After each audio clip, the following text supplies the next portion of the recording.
G'day guys, thank you for being here. I'm very glad that they've mentioned the highway because I just spent the last 9 hours coming down from our launch in Coolum on the PP highway, so I was about 10 minutes late, so I do apologise for that. But it is an absolute goat track, so we're going to be fixing that as soon as we get in, I guarantee that. Now, at the launch we had on the weekend just yesterday, Palmer United is talking about a revolution. We have 150 candidates, one in every single seat in Australia, more than the Liberal, Labor, Nationals or the Greens. We can win government, and when we do, what we're talking about doing is changing the way we do business in Australia.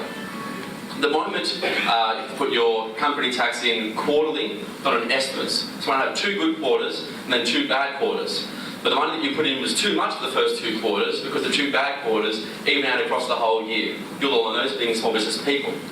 By having it done annually, like it used to get done a few decades ago, we're going to have $70 billion more cash in the economy circulating around. To put that in perspective, Kevin Rudd's cheques that he put out was about $10 billion for the 2 litre cheques for every person in households in Australia. And that apparently is saved from the GFC. This is 7 times that, and it doesn't cost a single cent, because you still pay the money at the end of the year, but it's circulating longer. And each time it circulates, we get 10% cut for GST, making more revenue for government out of people having jobs and having employment and having profits. Pretty simple stuff, but changes everything about the Australian economy, giving a true kickstart. We're also talking about income tax. Income tax, we're going to have the same rates, but taking 15% off for every single Australian. That for the average person is $2,500. Mum and Dad will then get $5 grand extra every year in the bank account.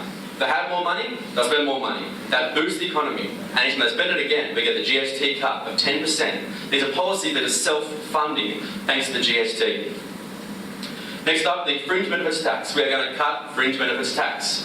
This is a $4.5 billion tax on going out to restaurants with your employees.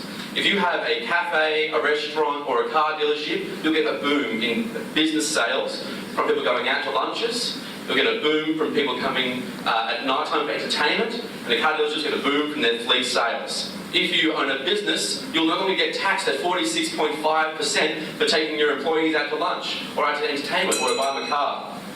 Wow, that's going fast. We are also talking about the age pension being increased by 20%. That is $150 per fortnight to age pensioners, people who need the money and will spend the money.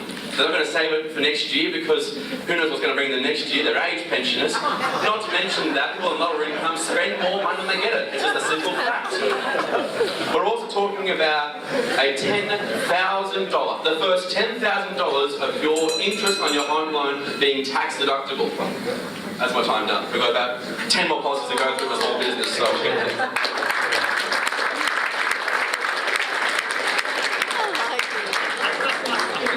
The question is on the floor. I have a question on the floor.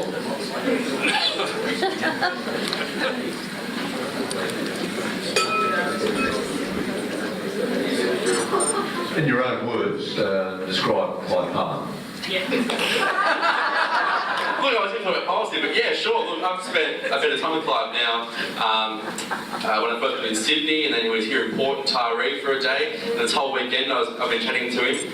He is a pretty extraordinary guy in a lot of respects. He started off, when he was my age, which is 23, he was homeless. And now he's a multi-billionaire. He's made his fortune from building big things. And I can think of no one more qualified to be Prime Minister and oversee our infrastructure and nation building than a guy who can guarantee to deliver things under budget and on time. As far as a personal guy goes, he has a childlike wonder, which I haven't seen in anyone who's 60 years old before. We ran his resort there, which is an amazing resort. You must go up to Palmer Resort. And there's the T-Rex as you drive in there, roaring away and churning its teeth, which has made a huge boost to his resort. So he's not just being silly. He wanted a dinosaur, he bought a dinosaur. He can afford it, he's a billionaire. And it's made a huge boost to his resort, the tourism, because people don't want to play golf and they look at a dinosaur. So that's Clive in a nutshell, basically.